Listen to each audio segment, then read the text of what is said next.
Right then, I think we're going to have a conversation a little bit here about Lisandro Martinez. Could talk about some progress, I think, in the Villa result as much as you want. But straight away, how many positives can you take from a result that doesn't feature 90% of the team that you're trying to build with? And it shines a big spotlight on Lisandro Martinez. Lisandro Martinez, we've had some news this week that he's actually not as fit as we think he is, potentially. But let's roll it back. Let's go to the Porto game. Against Porto, he put in a very mediocre performance, no hiding from it, resulted in him getting dropped against Villa. Both him and De Ligt were guilty of that. Now, he has had some seriously positive moments, and he wasn't awful. He won 6 out of his 7 duels. His passing was sharp. He had 93% pass accuracy. But he lacked the sort of defensive maturity and instinct that we've come to expect of him. His size proved a bit of a hindrance in that particular game. I know there's a lot made about his size all the time by certain people, but it's not been an issue generally while he's been at United. But he was targeted aerially, and his raw aggression that he normally displays was in no way enough to get the job done against Omoradian. Now, the reading of the game from Martinez, which has been so good, and one of the reasons why his height becomes a non-issue, was non-existent. Normally so sharp on the counter, he was caught out time and time again. Now, Martinez is a fan favourite, and we adore him for the aggression and the passion that he brings to a United shirt. He is one of the undisputed fan favourites in this team because of that aggression. We love that aggression. And this season, I think it spilled over into stupidity at times, a little bit like it did with Casemiro towards the back end of last season, where you're like, is he trying to get sent off? Look, man, in today's world, our lives are so intertwined with the internet that staying protected online isn't just an option, it's absolutely essential. Whether or not you are streaming a big game or you're catching up on your favourite shows while you're travelling, you're gonna need a reliable and secure connection, and that is where Surfshark come in.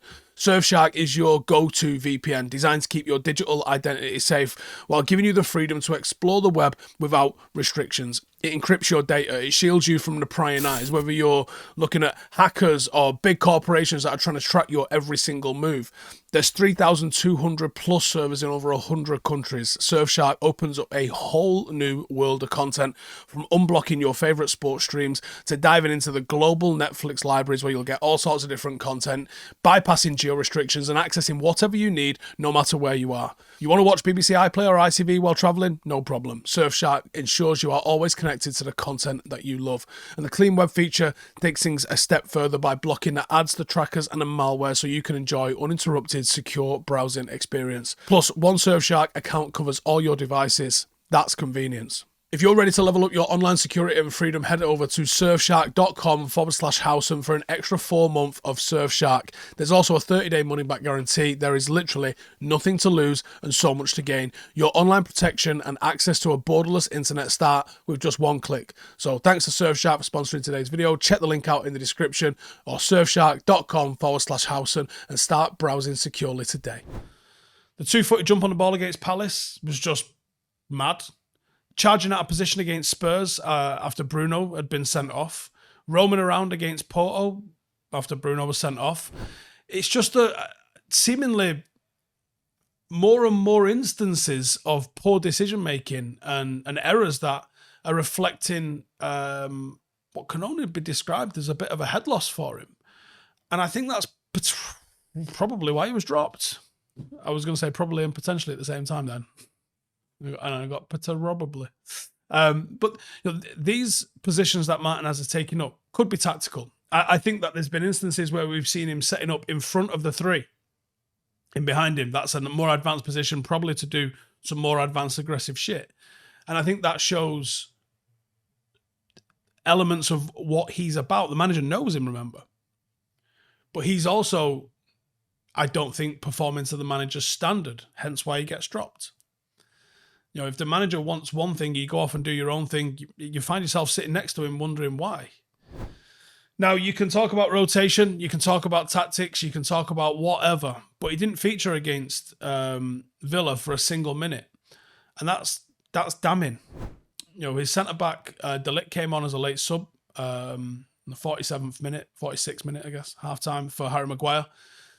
If Maguire wasn't injured, would you have even seen De Ligt?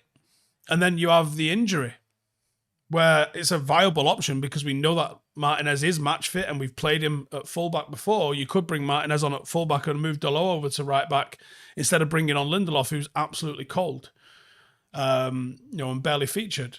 But they chose to bring Lindelof in. Was it rotation? There's not been a great injury record with him. Was it protection of that? I feel like he dropped him. I feel like he dropped him because he's had moments in games that you could comfortably argue that his head has fallen off.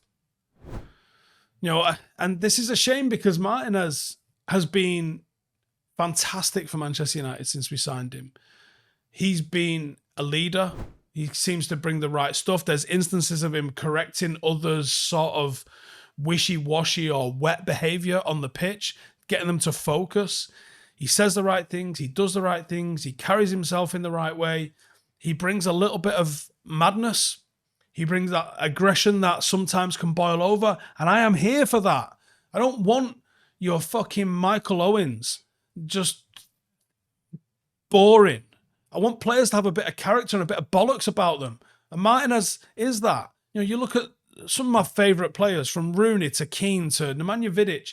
They've all had this sort of edge to them where they might fucking lift you and they might get themselves sent off. But the net value that they bring to the team is so much more that you accept them going up to the line, up to the line, up to the line, and occasionally spilling over the line and getting themselves sent off. Roy Keane was that. Eric Cantona was that. Let's be honest with ourselves.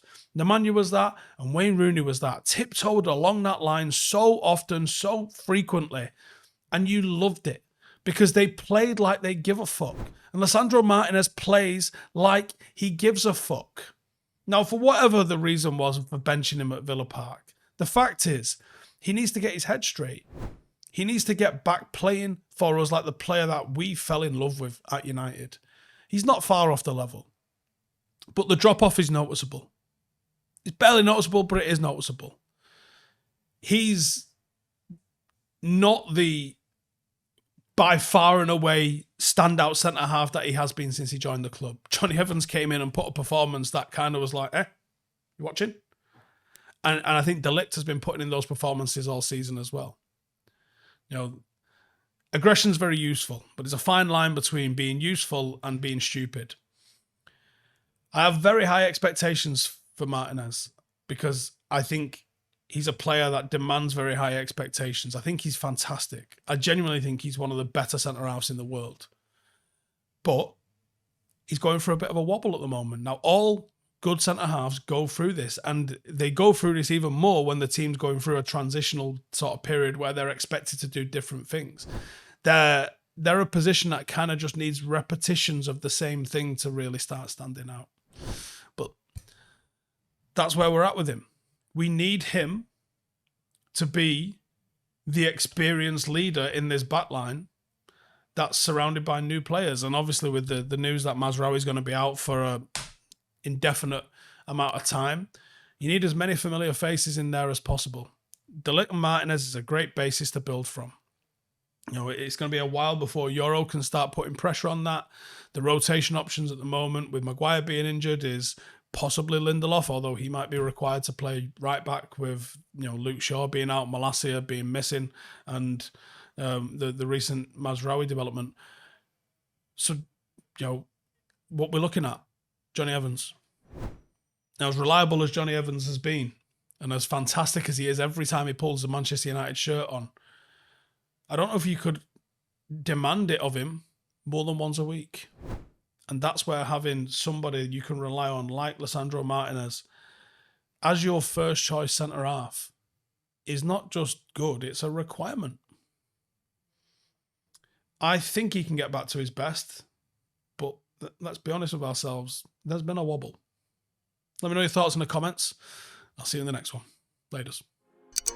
Hey, thank you for watching the video. If you are new around these parts, then don't forget to subscribe. My channel is proudly supported by my community on Patreon. If you'd like to get a little bit of extra content, a Discord group, meetups, five-a-side games, weekly podcasts, behind the scenes, and even an occasional bit of transfer news as and when I get it, then for the price of a pint, you can show your appreciation for the content that we make and get some goodies for doing so as well. Check the link in the description or click the button right here. You'll also find all of my socials here too if you want to follow me on any of those platforms. Nice one.